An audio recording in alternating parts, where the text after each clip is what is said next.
Hello everyone and welcome to episode 2 of FTB Revelation. I hope you're all doing fine. So this is going to be a slightly busy episode. Let's start with a quick update and let's get back to work. I spent some time polishing and embossing my armor, so generally it should give me a little bit more protection since I have also used steel in the embossment process. I also upgraded our sag mill, alloy furnace and the sterling generator, so we do not have any more power losses and life is good. I'm also using dark steel grinding balls in the sag mill and it's amazing. You get a ton of bonus material and it sometimes also doubles your ore dabbling, so that is good. I was also playing a little bit with Pam's Harvest Craft devices and I did not know that this is an actual infinite water source. Very cheap. As promised, in between episodes I worked a little bit on our power generation, and yes, I can eat very fast because I have the gluttony charm from Dark Utilities. It's very useful because I play a lot with blood magic and so on. So I made this thing. We do not have an unbreakable hoe, it's going to be a problem, but everything is covered with blood magic fertilizers and we are producing a ton of canola. I also set the canola presses, the dynamos, we have 10 of them, they are upgraded a little bit, so we are generating around 1500 RF, and it's a huge waste of resources for just something that is going to produce like 2000 RF maximum. But it's cool, I kind of like it. I also moved our altar from here to almost here. It's a crater and I thought it should look nice. We will do some decorations later on. I also upgraded it to tier 4 and this is why I needed the gluttony charm from Dark Utilities, because I have to do a lot of self-sacrifice and I need saturation, a lot of that. Anyhow, we also have a lot of blood in our network and it's almost 200,000, which is good. I also made a place of tranquility down here. It's not super efficient or anything, it's just the basics. I have to do a lot of self-sacrifice and for some reason apparently wheat and potatoes make me happy. I don't know why. In order to progress, we are going to need a few ender pearls and luckily it's nighttime, so see you shortly.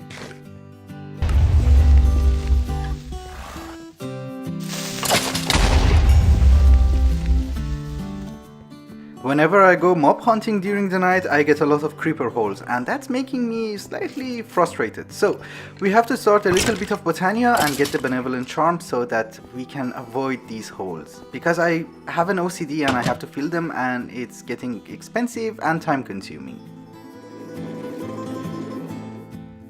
The easiest way to get mystical flowers is to make floral fertilizer, because you just need bone meal, red dye and yellow dye, and that's it. You get a ton of them and each floral fertilizer will, I think, give you like 3 or 4 flowers, so it's better than actually going through the world and gathering flowers. I think that's enough.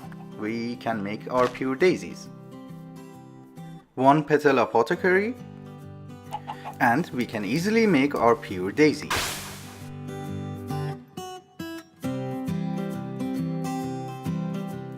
And obviously you start Botania with Endo Flame, so I'm going to make a couple of them. 2 mana spreaders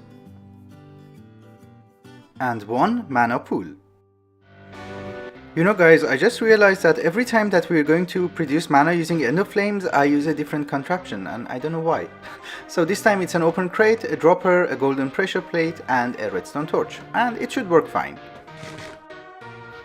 Obviously I made some additional Endo Flames and we have a total of 8 right now. There is also a bug in Botania that sometimes the Endo Flames get full and do not empty their mana into the mana spreader and this thing suddenly stops. It doesn't seem to be the case now. No. Yeah. It's working, right? Yeah, all of them are on and we're getting coal. Okay, that's good. The second mana spreader and a runic altar. I'm going to need the Sojourner's Sash, the Band of Mana and also the Benevolent Charm. So we are going to need the runes of Air, Water, Earth, Fire and Spring, if I'm not mistaken. So I'll do the crafting and I will bring you back.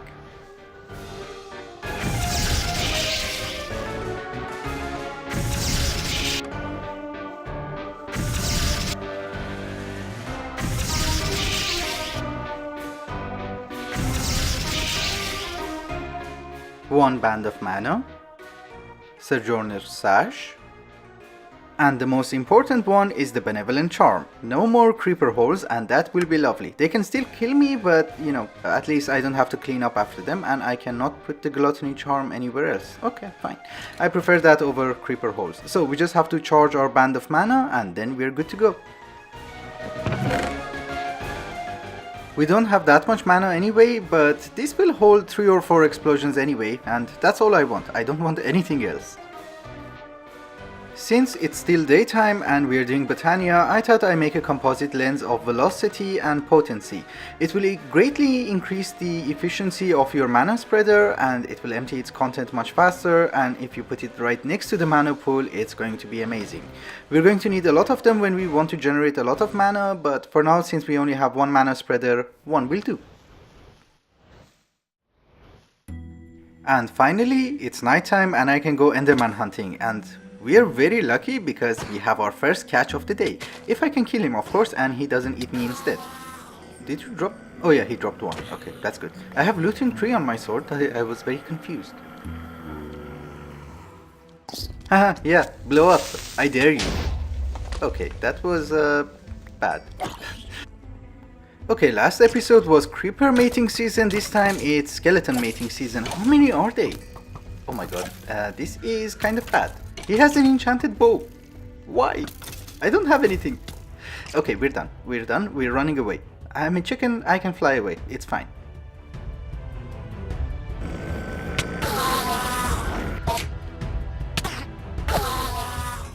Alright guys, it's literally the next morning and I have done some off-camera work. I had to move the farm by 1 block because I couldn't fit the stupid fan there.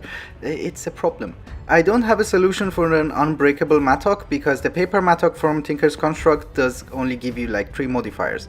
I also tried to decorate this place. This is fused quartz and it emits light. So we don't need lamps here, which is kind of nice. I like it. It's not a finished build yet or anything, it's just the basic facade.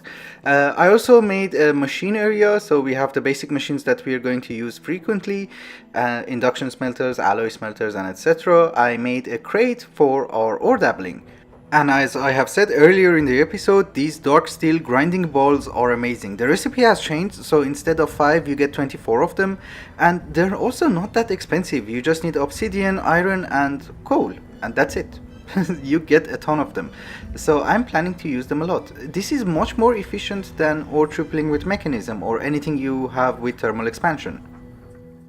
I also have an output chest for our goodies and it makes me very happy when I look at them.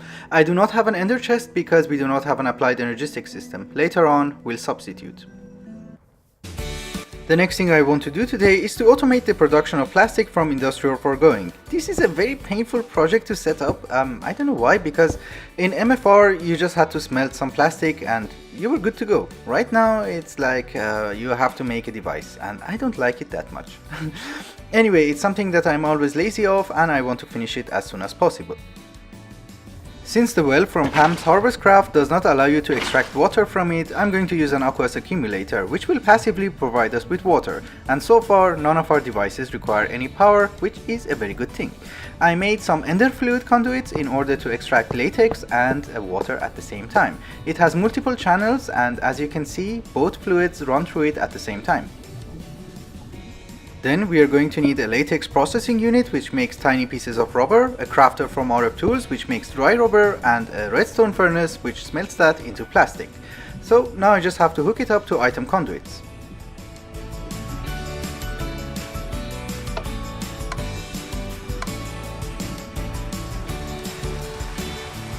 Alright guys, I made a storage drawer. We can fit this thing wood, the wood will go into the mechanical user and it gets converted into plastic.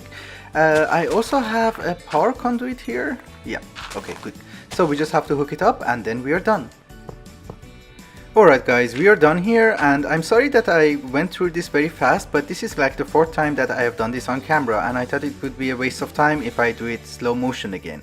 In general, conduits make it much more compact and much more efficient and much more easier to manage. There is something in blood magic that I want to show you and I'll do some crafting and I will bring you back.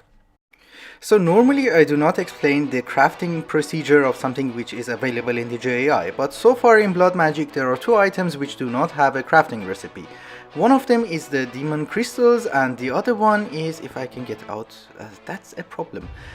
The other one is a weak blood shard. Luckily it's nighttime, so I can show you how to get that.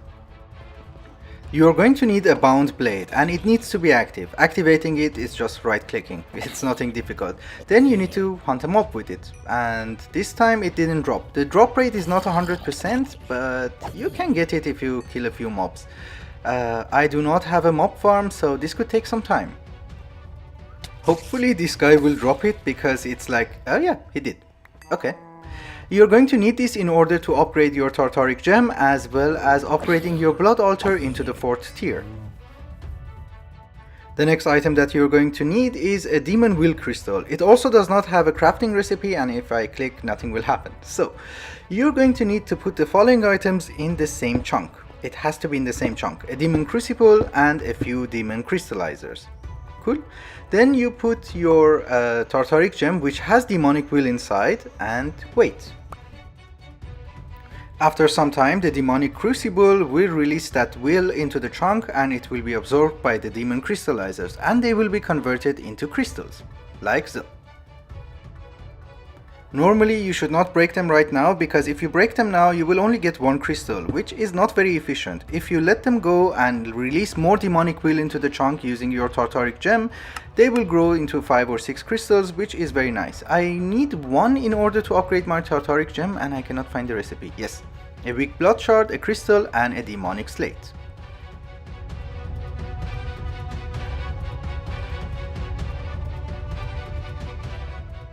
I also forgot to mention that if you want the Demonic Will back, you just have to put your Hellfire Forge in the same chunk and put a Tartaric Gem inside.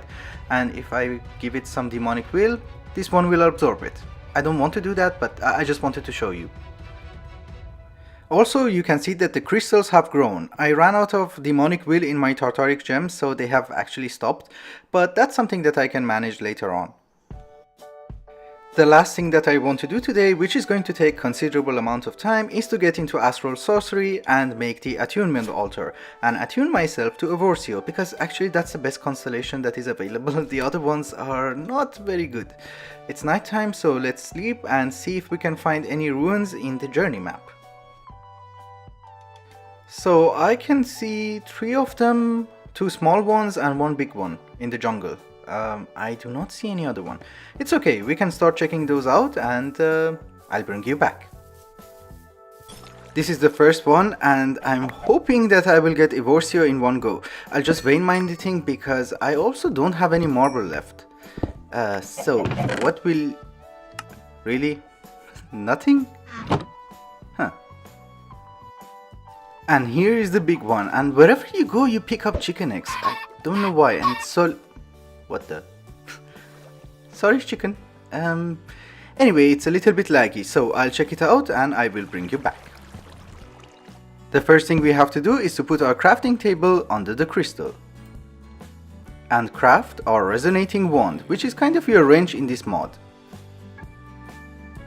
Being the genius that I am, I forgot to bring coal, so I had to go mining. But anyway, we can make our luminous crafting table, and we open the new chapter. Every time you make the crafting table from each chapter, you will open a new one, which is exactly what I want, because I want to get to Attunement as soon as possible. So let's check if we get Evorsio here. No? No. So it's going to bug me all the time. And this one is empty. Fine, I'll go look for it then. And also you can right click and put your constellation papers in this. It's easier to carry, I guess. This is the most weird temple ever. It's like mixed with a lake from Root and those moonlight pillars. I don't know, it's very weird. Please be Evorsio, please be Evorsio, please be Evorsio. Yes, yes, yes, yes. This is like the 5th or 6th temple that I raided, and we have Evorsio. Good, we can get down to business. In order to progress further into the mod, we are going to need some rock crystals, and you find it by holding your resonating wand in your hand and walking in the night. Those white particles are saying that the location of the rock crystals is there, and there are a lot of mobs, and this is why mods that work during the night are so fun. I'm enjoying this so much. So we have to dig down to bedrock and it's top of a pool of water. I don't care about the mobs, I just want to go down and there's a ghost block. Nice.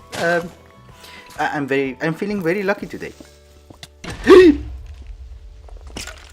How could I die?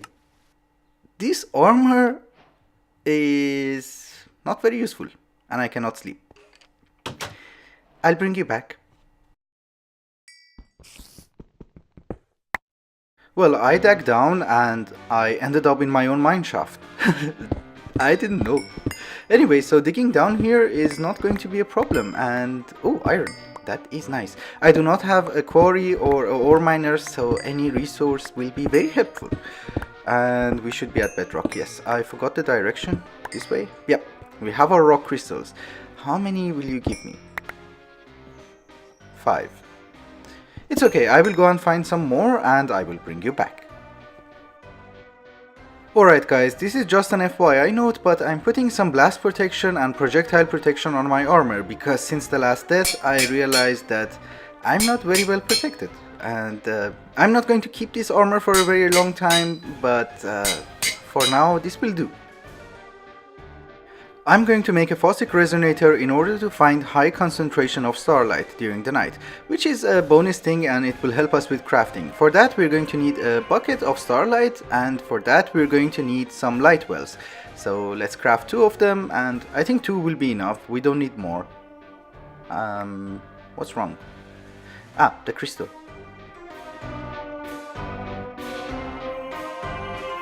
You put an aquamarine on top of your light well and it will slowly gather starlight. You can automate this easily, but I just need a few buckets and that will do.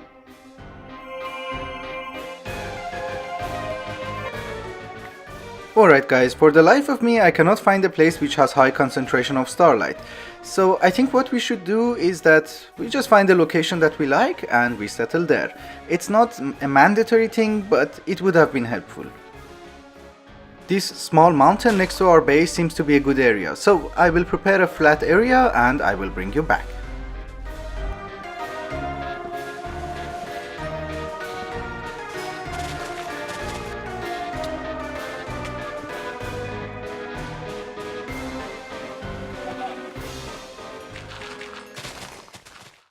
In order to unlock Attunement, we are going to need to make another crafting table and upgrade the current one.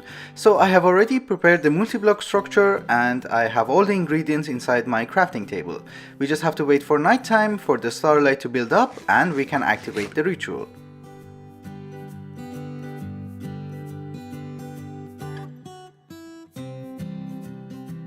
Alright guys, the Attunement chapter has been unlocked and now we can progress towards attuning ourselves to Evorsio. So we're going to need an attunement altar and I think for that we're going to need star metal, and in order to get star metal we're going to need a linking tool. So I'll do some crafting and I will bring you back. This is like the 100th attempt. I never get the recipe correct. Okay, this time it was correct. So we can get our linking tool.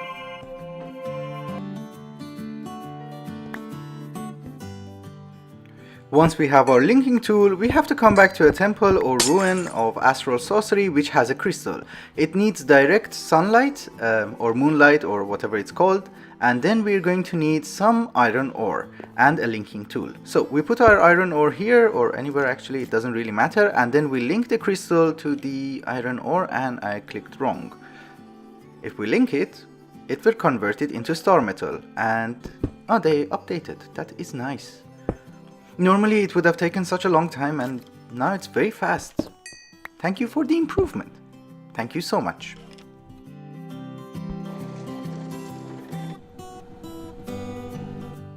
Okay guys, this is literally the most critical part because we do not have high concentration of starlight and I'm going to make the attunement altar. It requires a certain level of starlight and we're not there yet. Luckily until midnight the level of starlight will increase, so I'm hoping I can manage, otherwise I don't know what to do. Yeah, we'll wait anyway, we don't have a choice. And yes, we have it. Good. I'm very happy for the update because they made life so much easier. You don't have to look for high concentration of starlight and you don't need to spend thousands of aquamarine for one bucket of starlight. So life is very good.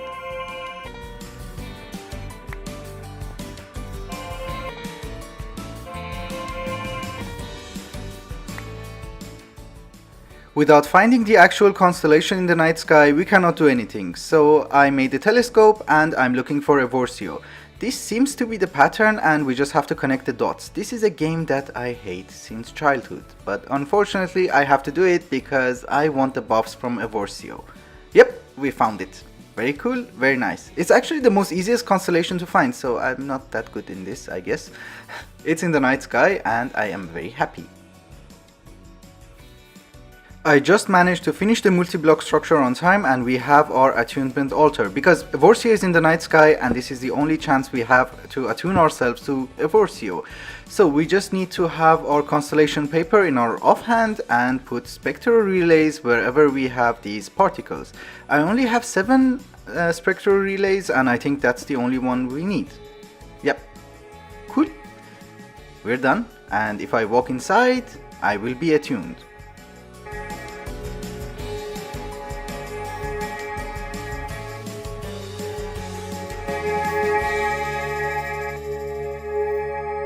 So now that I am attuned to Evorsio, we have a new tab in our book and my mouse cursor is gone. That's a bug with Astral Sorcery. So if we go to perks, we can see the perks that Evorsio will give us. It generally is an offensive thing, so it will give me faster mining, faster attack speed and higher attack damage. And in order to get those perks, I have to gather some points by mining blocks and killing mobs. So I will have to do a lot of mining anyway, so I'm hoping that we will finish this. But that's not something that I can do this episode because that's going to take a long time. Alright guys, it's also time to wrap up the episode before it gets super long.